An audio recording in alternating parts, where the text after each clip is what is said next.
I'm going to hand over to Kevin first. So here's Kevin McGeary, and I'm asking that question because it's this time on a Pick and Mix show. Kevin, what are you reading? Hi everyone, I'm Kevin McGeary, author, linguist, and soon-to-be Edinburgh Fringe performer as a musical comedian. And I'm going to talk about 4 books I've read in the past month. 3 novels and 1 non-fiction. So the first of the novels is James by Percival Everett. So famously, there's a character in Mark Twain's Huckleberry Finn with a very unfortunate name who must give translators and modern-day publishers a lot of headaches. So this novel is a sort of rewriting of a Huckleberry Finn, but the viewpoint character is James. And it's a very quotable book, and it's definitely in the category of highly readable, but also really packs a punch. So here's a great line. It's a horrible world. White people try to tell us that everything will be just fine when we go to heaven. My question is, will they be there? If so, I might make other arrangements. Easter laughed. So it's, never mind the bad sex award. I think there should be a good death award. And there's a scene in James by Percival Everett that would be a contender to win it. So I also read Elizabeth Costello by the Nobel laureate J.M. Coetzee. So the title character, Elizabeth Costello, is herself an established novelist. So only an author as established as Coetzee could probably get away with this. But lots of great observations about life and literature. So here is one. The English novel, she says, is written in the first place by English people for English people. That is what makes it the English novel.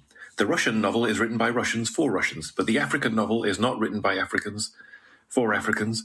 African novelists may write about Africa, about African experiences, but they seem to be glancing over their shoulder all the time. They write at the foreigners who will read them. Whether they like it or not, they have accepted the role of interpreter, interpreting Africa to their readers. Yet how can you explore a world in all its depth if at the same time you are having to explain it to outsiders? So this is anyone who's tried to write about a foreign culture to the target readers will be able to relate to that problem. That's why it's, for example, really hard to write about present-day Asia in all of its exoticism while also making it real for the readers.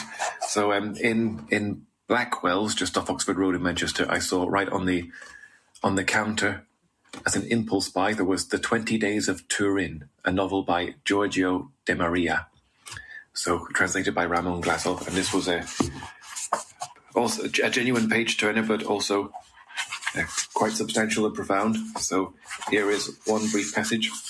Of all the peculiarities that monuments can claim, one feature stands out for sheer irony. The strangest thing about monuments is they're not at all noticeable. Nothing in the world is more invisible.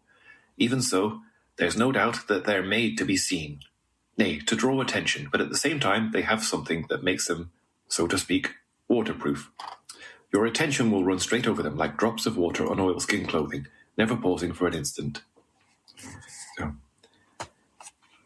So you find a memorial stone of considerable proportions on which it's chiseled in indelible letters that this house, from 1800 to 1800 and a bit, was the home and workplace of the unforgettable whoever it was.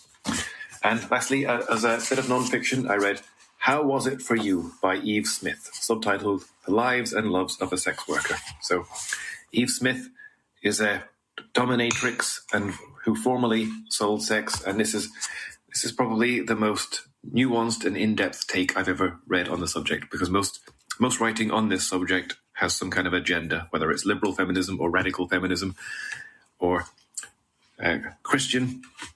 But this is just about the day-to-day struggles. And the anonymous author, her ex-husband was a GP, just an absolute picture of respectability, who abused her massively. Her current husband is a man who she met on the job. So for now, he is a GP, a family doctor, a man people look up to and respect, while I, a sex worker, get spat on by society day in and day out. And I know that if I was killed, people would blame my work. That is, they would blame me, and spin the story to make it my fault, something that I was asking for. But the truth is that no man I have ever met in a session or as a hooker or a dom is as dangerous as the good Dr. Tom. So One of my favourite trite cliches is, it's you that counts, not the label. That's why I think respectability is so overrated. So that's my reading for this past month.